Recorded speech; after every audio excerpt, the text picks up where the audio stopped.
Hello and welcome to Artex. প্রধানমন্ত্রী আর্মিদের হাত খুলে দিল, পূর্ণ স্বাধীনতা দিয়ে দিলেন মোদি এবং বললেন যা করতে হয় করুন। এখানে আমি বলে রাখি, আজ প্রধানমন্ত্রীর বাসভবন, যেটি 7 নম্বর লোক কল্যাণ মার্গের বাসভবনে বৈঠকে বসেছিলেন প্রধানমন্ত্রী। সেখানে উপস্থিত ছিলেন আমাদের প্রতিরক্ষা মন্ত্রী রাজনাথ সিংহ, নিরাপত্তা উপদেষ্টা NSA অজিত দোভাল এবং CDS chief of defence staff general Anil Chauhan, সেনাপ্রধান উপেন্দ্র ত্রিবেদী, নৌসেনা প্রধান admiral Dinesh K Tripathi, air chief marshal Amarpreet Singh, যার ভিডিও আপনারা দেখতে পাচ্ছেন। এই বৈঠকে সন্ত্রাসবাদ মোকাবেলা নিয়ে নিজের কড়া মনোভাব পোস্ট করেছেন প্রধানমন্ত্রী এবং তিনি জানিয়েছেন যে সরকার আর্মি বা আর্ম ফোর্সের সাথে আছে। এখানে আমি বলে রাখি, এই সময় যে বৈঠক চলছিল সেই সাথেই একই সময়ে স্বরাষ্ট্র মন্ত্রকের শীর্ষ কর্তাদের সাথে বৈঠক করছিলেন কেন্দ্রীয় স্বরাষ্ট্রমন্ত্রী অমিত শাহ, যাতে ইন্টারনালি ভারতের মধ্যে কোনো গণ্ডগোল না হয় সেই দেখার দায়িত্ব প্যারামিলিটারি এবং পুলিশ মন্ত্রী, যাকে বলা হয় স্বরাষ্ট্রমন্ত্রী, তিনি হচ্ছেন অমিত শাহ। তিনি মিটিং করছিলেন শীর্ষ কর্তাদের সাথে। এর ফলে ইন্টারনালি এবং এক্সটার্নালি সমস্ত ফ্রি হ্যান্ড আর্মি এবং প্যারামিলিটারিকে দিয়ে দিয়েছে সরকার। এখানে আমি বলে রাখি, দুটো স্তম্ভ থাকে।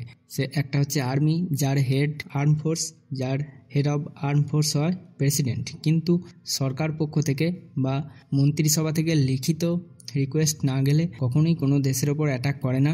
এটাই হচ্ছে ভারতের নিয়ম বা একটা ফুল ফ্লেজড ওয়ার্কিং ডেমোক্রেসির এটাই নিয়ম। তাই মন্ত্রিসভার থেকে মন্ত্রীর প্রধান হিসাবে প্রধানমন্ত্রী আজকে সেই ফ্রি হ্যান্ড দিয়ে দিয়েছেন আর্ম ফোর্সকে। এবার আর্ম ফোর্সদের যেরকম খুশি অ্যাটাক করতে পারে, পিওকে অঞ্চলে বা করাচিতে নেভির মাধ্যমে কার্পেট বম্পিং করতে পারে এয়ারফোর্স, বা কোনো ছোটোখাটো সার্জিক্যাল স্ট্রাইকও যদি করে, সে ব্যাপারে আর কোনো প্রকার প্রশ্ন সরকার থেকে তুলবে না এবং কোনো বাধাও দিতে যাবে না। এখানে আমি বলে রাখি, এটা ভারতের কাছে একদম যাকে বলে গোল্ডেন টাইম পিওকে রিক্যাপচার করার জন্য। কারণ পিওকে ইন্ডিয়ারই, সেটি পাকিস্তান ইললিগালি অকুপাই করে বসে আছে। সেখানে কিছু অংশ অন্ততপক্ষে যে মেন পয়েন্ট যেখান থেকে বেশিরভাগ জঙ্গিরা প্রবেশ করে, সেই অঞ্চলগুলো ভারতের দখলে নিয়ে চলে আসা উচিত এবং LOCকে অনেকটা পুশ করে দেওয়া উচিত। এই রকম কাজ ভারত আগেও করেছে। 1984 সালে ভারত সিয়াচেন গ্লেশিয়ার নিজেদের দখলে নিয়ে আসে, রিক্যাপচার করে।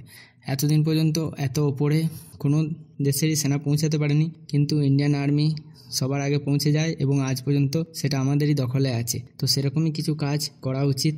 আর এখানে যুদ্ধ যে শুধু ইন্ডিয়ায় শুরু করছে তা নয়, আজ লাগাতার 5 দিন ধরে LOC বরাবর হেভি ফায়ারিং করছে পাকিস্তান এবং তার পাকিস্তানের সেনারা এবং রেঞ্জার্স গ্রুপ হেভি ফায়ারিং করছে। ইন্ডিয়ান আর্মিও তার জবাব দিচ্ছে। এবার একটা বড়সড় অপারেশন লঞ্চ করবে আর্মি এবং এয়ারফোর্স একসাথে। এয়ারফোর্স প্রথমে বোম ফেলে যাবে, কার্পেট বম্বিং করে দেবে, তারপর আর্মি এগিয়ে যাবে।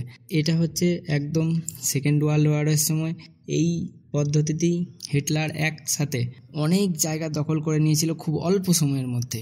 তো সেরকমই কিছু হয়তো হতে চলেছে। আর অপর দিকে ইন্ডিয়ান নেভি তো রেডিই আছে আরবিয়ান সিতে পাকিস্তানকে ম্যাজিক দেখাতে।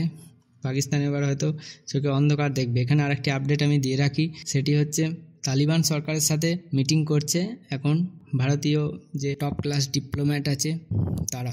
এবং আফগানিস্তানের পাশতুন প্রভিন্সে পাকিস্তানের প্রবলেম চলছে, বহু সেখানে মুজাহিদিন পাকিস্তানে ঢোকার চেষ্টা করছে পাকিস্তানকে অ্যাটাক করার জন্য। তো এরকম হতেও পারে যে ইন্ডিয়া এবং আফগানিস্তান একসাথে অ্যাটাক করলো পাকিস্তানকে।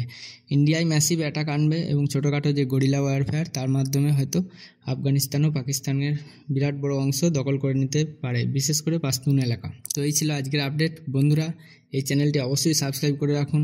আমি একদম অফিসিয়াল খবর হলে তবেই দেখাই, কোনো প্রকার ফেক নিউজ দেখাই না। Thank you for watching Artex.